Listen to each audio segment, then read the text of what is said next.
Well, back in time again, and my excitement really is kind of going up. I know it might sound silly, but we're getting to the year that I started, 1974. And this is a January, February issue. I really didn't start fishing until March of 1974. But still, and this cover of this particular one is Rayo Breckenridge winning the third Bassmaster Classic. And again, they were all being held in October back then, so this is the 1973 Bassmaster Classic he won. Rayo was a farmer from the Paragould, Arkansas area, and you know, it's one of the early things I noticed was how many true gentlemen were fishermen. And the gentleman word is a lot like love. It's overused and misused. But he was a very, very kind man, and then obviously a very good angler.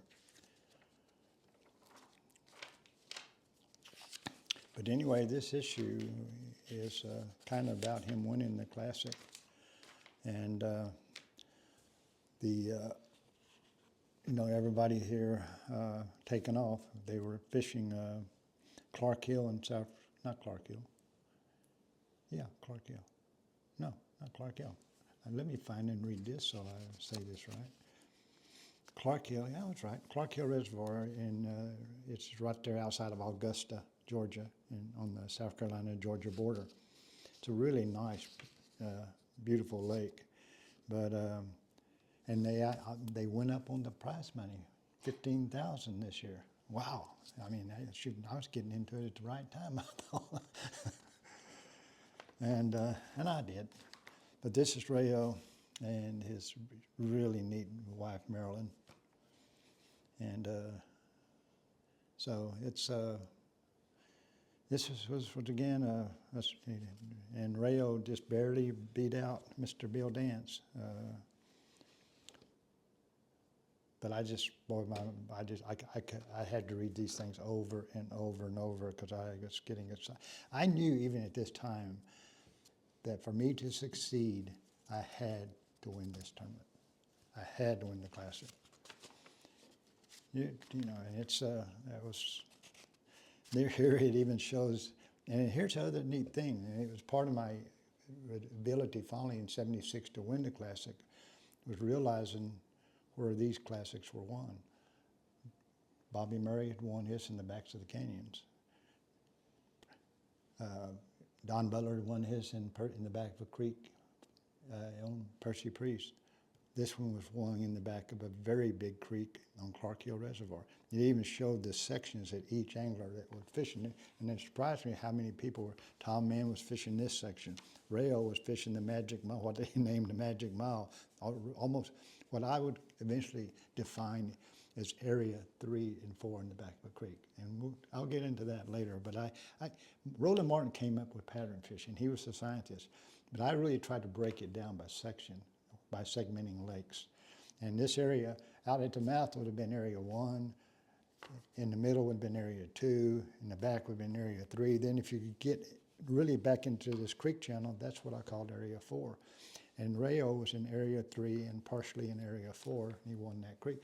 All the other guys in those other tournaments that won in the Classics were in that same area, area 3 and 4. So I'll go into that later about how I broke lakes down, and that became such a powerful, important tool for me. And I get amused at this. This is the Classic, and Ray was always getting the fishermen, and usually, unfortunately, it was Bill Dance to do some really, you know, crazy stuff. That when I went to Classic, my mind wasn't on this. This looks like Johnny Morris here. That's Bill Dance chasing a pig that's greased. And so and the champions happen to turn out to be an amazing rider, Homer Circle, and Ricky Green. They won the pig greased contest. And of course, Roy Clark was playing at it, and hee-haw. But so it was kind of a show, the Classic, and people really did look forward to it. Of course, now they're announcing the 74 circuit. This is the circuit my first year that I fished. And the first one I missed, I didn't get my money in time, was in Florida, Invitational. And I think I announced in one of the earlier back in times that my first BASS was on Beaver Lake, but a fan of mine reminded me it wasn't, and he's right. My first BASS tournament was in March on Sam Rayburn Reservoir, which was kind of good because I knew something about Sam Rayburn. That's where my bass club fished about half of its tournaments. And I did well, relatively speaking. But this was, we went to Texas, and then we went to Arkansas and to Beaver Lake. And that was one of the first ones I went to that if I didn't get a check, I wasn't sure I was getting back. And the second day of the tournament, I was throwing that Bossa B that I showed you earlier. And I was in a creek, and I went around the long point. And back then, around the edge of Beaver, a lot of these beautiful flooded cedar trees were out in the water. And I cranked through the top of one of them, and I caught a 7.5 pounder, which is the big bass of the tournament. And so and that was a pretty good check back then, $750 for that one fish. So that allowed me to have enough money to survive for a little while longer. Then the next one was at Watts Bar, and then our next one in June was at Kerr Reservoir, which is Bugs Island in Clarksville, Virginia. That's where I met Fred Young, that gave me the big O's. And then of course the All-American was at Clark Hill, and that was the last one of the year. So that was the beginning of my career, and it was. But see, and this is how the pros ranked, and this was still in 1973, so I wouldn't be in this list. But again, this is to verify. Here's Roland. He was a lot of people don't know, but he was very scientific in his fishing, and he was the first one that really gave me a super confidence that if you'd learned the art and the science of it, then you didn't have to depend on luck, because I'd already figured out luck would starve you to death. And he started this concept of pattern fishing, and he kind of would explain it. I'd really expanded on it, but Roland I'd give full credit for starting that idea or implanting it into me.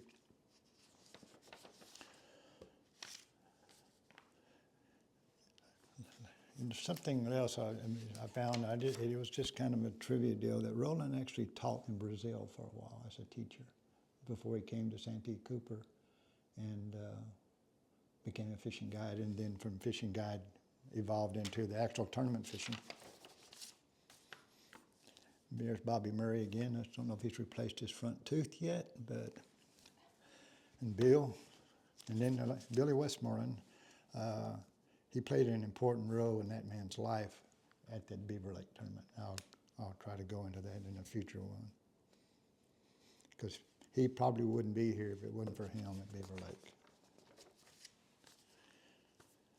Tom Mann, there's Rayo. Another incredible gentleman was Glenn Wells.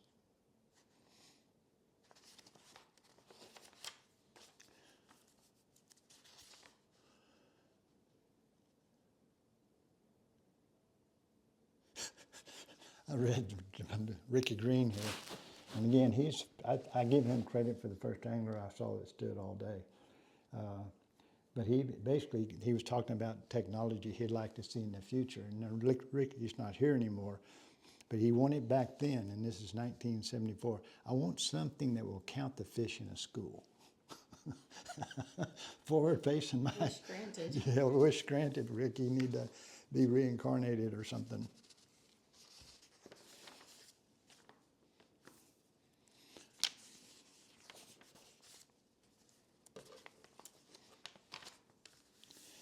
This is one of the first real sad events that took place in bass fishing, and we were still trying to put all of our boat rules together and stuff. And Vernon Folks was an angler. He wasn't in the tournament. He was representing a company at the Bassmaster Classic. And one of the day of practices, he went out with two other guys, and they This was Spexton or mechanical steering. It wasn't hydraulic like it is now. So if you took your hand off the wheel, the boat's going to turn 45 degrees immediately, or 90 degrees, whatever the math is, which I'm not good at. And anyway, one of the nuts came off the steering in the boat when they're running down the lake, and it took a degree, and all three of the guys were thrown out. Killed the engine, turned the boat upside down, but he took a fatal head wound. And so it was,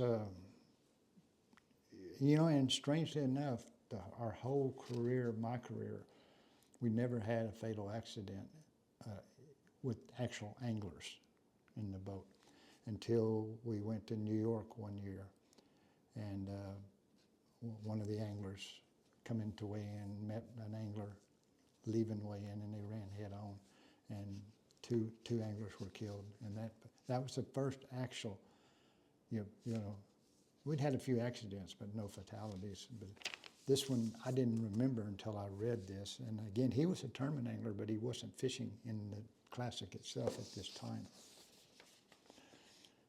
And here's a guy now, due to this, saying, you know, here's the kill switch. He's rigging up his own kill switch because they weren't on boats. That probably wouldn't have saved them because it was a mechanical failure. But still, it saved a lot of other anglers after that.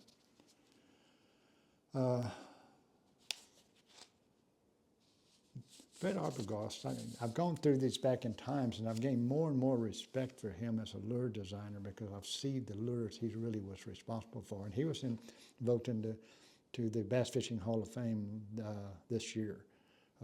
He's again, his family was there. Of course, Fred's not, but this was one of his baits, and it was a jitterbug, and it was one of my favorite baits. I fishing from the bank and, you know, had that kind of thing. And we, and here's the jitterbug in the fish's mouth. And of course, I jokingly, even though it's probably not a complete joke, that's why I flunked out of college, was that little bait right there.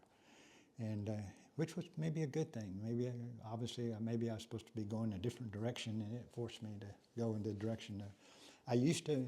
It's true, when I was going to University of Texas, I had a room down near Town Lake in Austin, Texas. And boy, I get so tired of sitting in front of the books, and I'd just finally go, I'm gonna walk down the lake and take a break. And I'd take my pole with a black jitterbug on it, and I'd fish from the bank.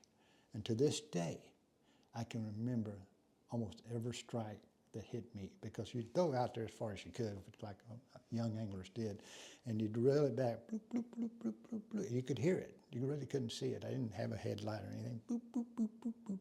And you never felt that the fish would hit right at your feet, right before you pulled it out of the water. And it was amazing. And everyone that did that just made me want to go, and I ended up spending too many nights down there fishing a jitterbug instead of hitting the books. Is the jitterbug the one they're reproducing for the Hall of Fame? I want to get them to do that, but I don't think it is. But aren't you doing one for a fundraiser for the Hall of Fame? Yes, what I is am. I'm not sure yet what it is, but that'd be the perfect one to do for me, because it played such a role in my life, and it's still one of the most fun baits you can fish.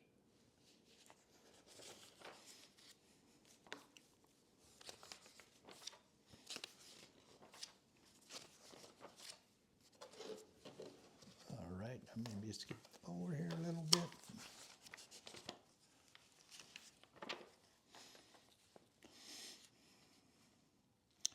Oh, dang it. See, now they're starting to talk about insurance for bassmen. But again, really what I kind of did was this 1974. This is my first year to fish. And you see all kind of the evolution of the boats from a flat hull, doesn't show the front end steering, but even Forrest here started to come with that hydrosport type boat, a boat that ran on the pad back here, and had a V, what they call a modified V on it. I had the best boat of anybody in tournaments, and nobody's ever heard of it, because it was the best. It would look like this boat, but it had a bigger V on it, and it was called a Falcon Tiger. And they were my first sponsor. And I sadly, I don't know that I've told very many people that. When I quit my job, I had a boat show. This company called Falcon Boat Company was made in Houston, Texas. They come up to me and offered to pay my entry fees, which were $600 a piece, and provide me, memo bill me a boat. And they memo billed me that Falcon Tiger. And it was an amazing rough water boat. I never feared going in rough water. Even my first one I bought was the little Falcon Cub I told you about earlier, the 14-foot with a 225. And they made a Falcon Grande, which a lot of the Texoma Rough Lake, the Texoma striper guides used to take out because it was such a good rough water boat. And it was the big Falcon Grande was also a good bay boat. So I thought I'd mention that because I sure have failed to do that over the years, and I'm kind of ashamed of myself for it. That's the beginning of my career in January, February 1974.